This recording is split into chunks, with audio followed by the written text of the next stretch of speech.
त्यामुळे त्यामध्ये सह आरोपी म्हणून उद्धव ठाकरे असतील, आदित्य ठाकरे असतील यांना सहभागी कोर्ट त्या बाबतीत निर्णय घेईल ना. त्याच्यामुळे प्री जज करण्यात काहीच अर्थ नाही असं मी मानतोय. दुसरीकडे संविधानाची चर्चा होते, मात्र या सभागृहात विरोधी पक्ष नेता याची निवड अद्याप झालेली नाही आहे. आता अवघा एक दिवस राहिलेला आहे. उद्या विरोधी पक्ष नेताच नाहीये. कसं पासा लोकशाही कुठेतरी जिवंत ठेवण्यासाठी सर्वतोपरी प्रयत्न केले जात आहेत, मात्र दुसरीकडे विरोधी पक्ष नेताच या सभागृहात नाहीये. नाही, हा मला वाटतं मतदारांचा प्रश्न आहे की मतदाराने जो कौल दिला त्या कौलमध्ये विरोधी पक्ष नेता राहणारच नाही असा कौल दिला अशी असणारी परिस्थिती आहे.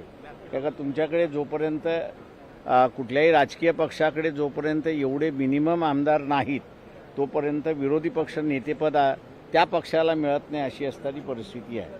त्याच्यामुळे हा लोकांनीच ठरवलं आहे की हे सभागृह जे आहेत हे बिना विरोधी पक्षाबरोबर राहील.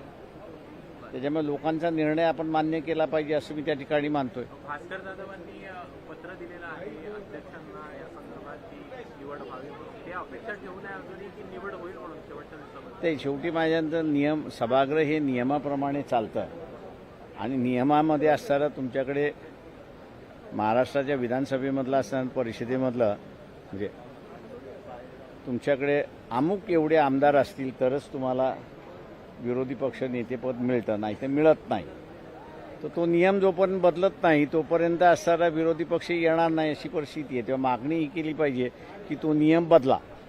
अर्थसंकल्पीय अधिवेशनात प्रामुख्याने 3 ते 4 विषय फार गाजले, मात्र सर्वसामान्यांच्या जे प्रश्न असतात त्यांना कुठेतरी एक बाजूला केलं गेलं. औरंगजेबचा विषय असो, दिशा सालेन असो किंवा मग नागपूरचं जे घडलेली दंगल असो, याच विषयांना प्राधान्य दिलं. मात्र शेतकऱ्यांना हमीभाव मिळाले पाहिजे या